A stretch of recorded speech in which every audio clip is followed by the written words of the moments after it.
In Michigan, the stay-at-home order got extended until May 1st. Some of the Michigan residents were happy about the extension. Others were not so happy. So here's some of the opinions about what's going on. I think it was the right move, first of all. I guess I'll start out with that. I mean, I've been against the whole thing from the beginning.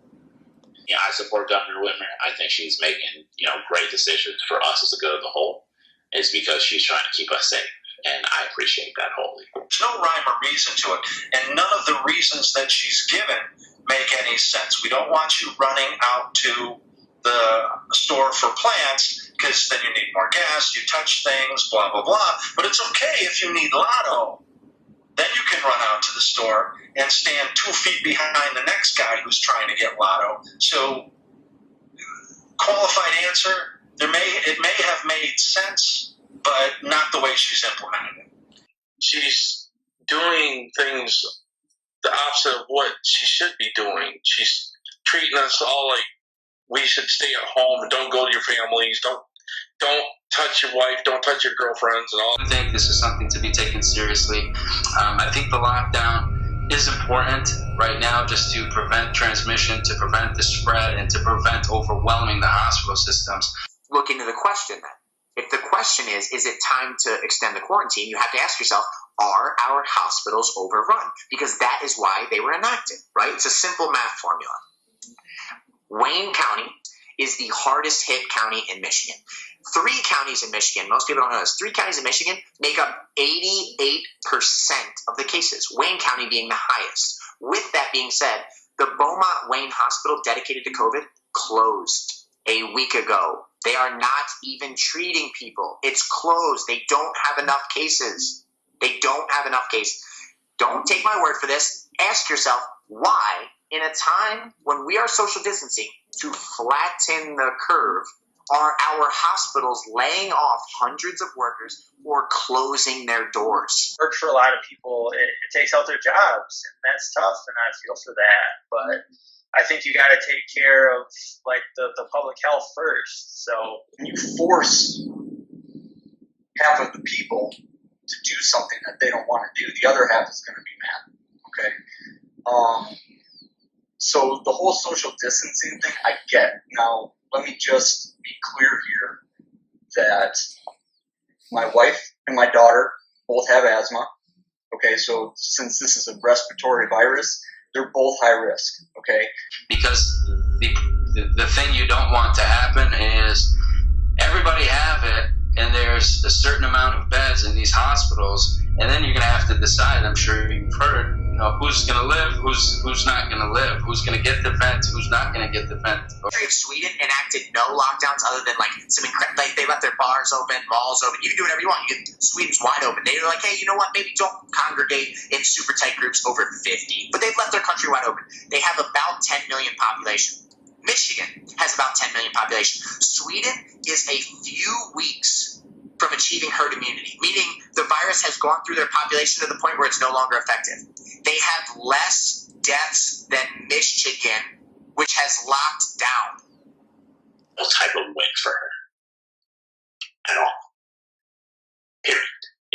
This is literally she's doing what she believes is best from everything that she's seen. details. I think right now, people just kind of take what I hope is a sort of a common sense approach.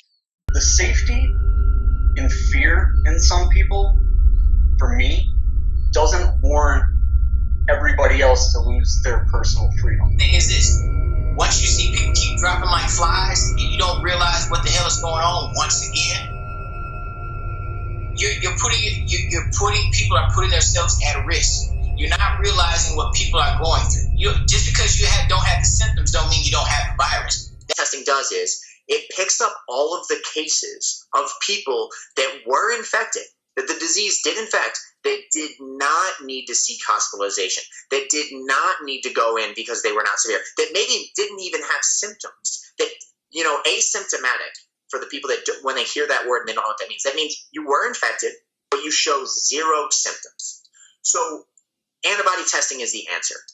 In the news, you're going to hear everybody saying, we need to test, they're looking for positive tests. That's not the right answer. If you were to base your fear response on positive tests, Imagine if you track the number of influenza cases, which in a season can be up to 50 million. Imagine if every day the news went in front of you and said, 100,000 more people got this infection today, and you thought that was relevant. You would be horrified.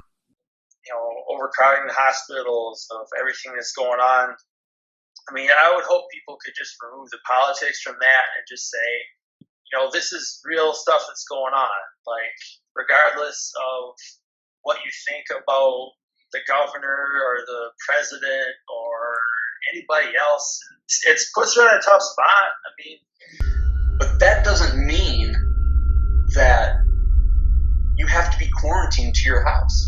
It does not mean that just because some people are scared, and they have every right to be scared, it's a scary thing. It doesn't mean that they can't go, in my case, ride my motorcycle down the road where I'm not in contact with anybody. I have gloves and a helmet on. Quarantine or slash the stay at home is against their constitutional rights because executive order. In other words, they didn't pass a law. And that's the only part that I give credence to, because there was no law that said, you had to stay at home. That's very much correct, but don't try to make it seem like the governor is doing us a disservice by trying to keep us safe. You don't look at color, you don't look at creed, you don't look at religion, you don't look at none of that. The virus, and I put it to you like this, folks. The virus does not care about your constitutional rights. I think that maybe it would have made sense to extend, the order to stay at home if it had been consistent. At least then there would be some sort of sensical way to look at it. She's completely inconsistent with how she's issued these decrees. You can buy lotto, you can buy booze, you can do all these things that buy weed that generate revenue for the state. But if I happen to be in Home Depot for something that she deems to be essential, and I need something that she deems isn't essential, well then that's just too bad. And we can't go buy plants, we can't start a garden, we can't, go fishing, we can't go out on a motor fishing boat, bass boat or whatever. Just used to not being able to go out to take away our rights and everything like that, and they think it's a revolutionary war all over again. It's not any of that. It's because the thing is to remember what this whole thing, every state is independently managing the situation. This is the way Michigan is handling it right now. I mean, if you had a national approach, maybe that would have helped contain the spread a little bit more. But I can sort of get the idea of leaving it up to the states too. For example, I just read an article about the city of Dearborn over by Detroit, which has way more cases than we do over here on this side of the state. Is that if you get pulled over in your car just for being out, they will issue you a $500 ticket. If they catch you a second time, you're going to jail. Which is completely ridiculous to me, because then you're being placed in a jail where you're surrounded by how many people? Who knows? Hundreds? And once it gets into the jail system, I mean, they don't really have the medical capacity to take care of inmates that have this. I guess you just got to trust the governors and everything to do the right thing. And, so far, I think in Michigan, they've done the best they can. It's a tough decision, like we said, with, the economic side of it. I definitely feel that. People don't like being told what to do also.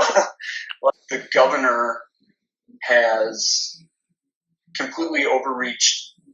There is a political element here, and I think if anybody denies that, then they aren't just thinking clearly, because I don't know, there's been a lot of mention that she might be a running mate for the presidency coming up. I believe it is political because she's trying to get a nod for being VP. People going so far to say that she's doing this for her own advancement in her career is a very unintelligent response for me. It's because no matter what she does, it's going to be beneficial to us and her in the long run. Antibody tests. Why am I not being told of all of these things that tell me the reality? Don't tell me what you think about the virus. Don't tell me about how makes you feel. Don't interview the nurse that's crying her eyes out because she watched someone die, or what it looks like to intubate somebody. It's horrible. It's emotional. Tell me about the reality. Because as millions of people, like I said, if I can't open June 1st, I've lost everything I've built. And if I find out I lost everything I built simply because information was withheld from the United States population, you know what? Me and countless others, there could be an uprising at that point. You can't pay your car insurance, you can't pay your rent, you can't pay your electric bill. Let us slug it out over food. Let's slug it out over water, over gasoline, over beer, over alcohol, over nicotine, 4, 5, 6 months. You know how long something is going to be for. You can handle pretty much anything if you know there's an endpoint coming. But with this, there isn't. I mean, there'll eventually be an end, but we don't know when it is. If I was her, I wouldn't have had a lockdown at all. I think that all government is it's just made up of people, okay? And I think the people and the citizens of this country can think for themselves. It's just totally unnecessary to resort to that type of behavior. Because one, it's not going to fix the problem. It's going to prolong the problem, if anything. Is the way things have been going, because I've seen things going down. I think by the 30th, we should be good. But because of something like what just happened, specifically in this situation, it could get extended. Or, all the people who weren't in their cars. I don't know what the estimates were, 20,000, 40,000. All these people in their cars, they're filming the small group of knuckleheads who decided they were going to go stand on the Capitol steps with their rifles slung over their back. I was right next to the hospital, and nobody at any time blocked the entrance getting into ambulance getting into the Sparrow Hospital at all. Even somebody that works at the Sparrow Hospital, one of the doctors, even said that and put a statement out on social media and with the news that at no time, Sparrow Hospital entrance for ambulances was blocked off at no time. It depends on your point of view. Me, myself, I would not have done it, but I wouldn't do so, Totally oh my God, the protest is horrible. But it was unnecessary the way that it was done. Yeah, I think she made the right decision and made the extension on the quarantine and the social distancing. And yeah, I think I would have agreed with that decision. If I was the governor somehow, I guess I would have done the same thing.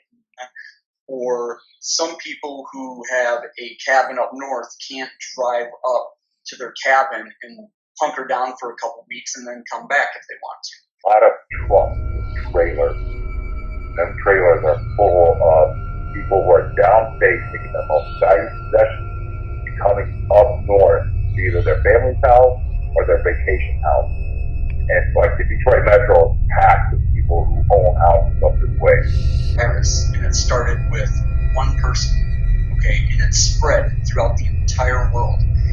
If you lock something down for 30 days, and it's not a complete lockdown of the entire nation, okay, there's states that aren't doing this, okay. Once that lockdown is lifted, there's going to be people that still have this, okay. It's going to spread again, and it's going to come back just like all viruses do in the winter or the fall, and then this is all going to happen again. This is not a short-term thing. We're in this for the long run. We should, as Americans, and I feel like this is just an American value about pulling ourselves up our bootstraps and coming together to, do what's best for the good of the whole. And it's because even after this is all over, and this is why I'm going back to the politics piece, even after this is all over, it's not going to change that we still have a social distance. There's no end to this, really. There'll be an end to staying home. But it's that, the flu just doesn't disappear. So it's just like we have flu season every other year. This is just a different strain. Of course, the numbers aren't accurate. There were so many, up here, there's still not an abundance of access to testing and stuff like that up here. We're in a county where there's, I think, 70-something cases right now, probably the most in northern Michigan. and it's still hard to get tested. A lot of people will come in and they're sick and they're showing symptoms, and they don't test. They test negative for the flu, but they're sending them home with an inhaler and some antibiotics. You know what I mean? And telling them to self-isolate. So how do you know how many people really have this thing, man? You know what I mean? And so to me, it seems like if there's 75, then there's got to be at least 10 times that. You know what I mean? 5 to 10 times it. This virus was already way more widespread than they realized, and they were looking at the deaths proportionately. So imagine if you were to believe that 100 people were infected and 10 of them died. You would say this has a 10% case fatality rate, and that's devastating. That is worth, implementing social distancing and the things you have to do to save 10% of people. But what if you were to find out that, in fact, it wasn't 100 people that were infected, it was 100,000 people and 10 had died? All of a sudden, you have to have perspective. I would say a gradual reopening, open things slowly and try to transition back into normalcy. But between you and I don't think we're going to go back to the way we were living before. Those precautions are going to have to be necessary moving forward. I would just say, just be understanding from everyone's point of view, man. You got people that are dogging people for being scared of it and being cautious and wearing masks and wanting to stand. And then you have those people talking crap and dogging people that are saying that it's fine and they're out and about. We're not wearing masks. I just want people to understand both people's perspective. It's hard. I know it's hard to think outside yourself and to think and put yourself in someone else's shoes. I think if you disagreed with them, you disagree more. If you agreed with them, you agreed with them more. And very few people from one side stepped into the other side because of this. Some people think that the governor is right, and some people think that the governor is wrong. Either way, it's getting crazy. So tune in, because I have no idea what's about to happen.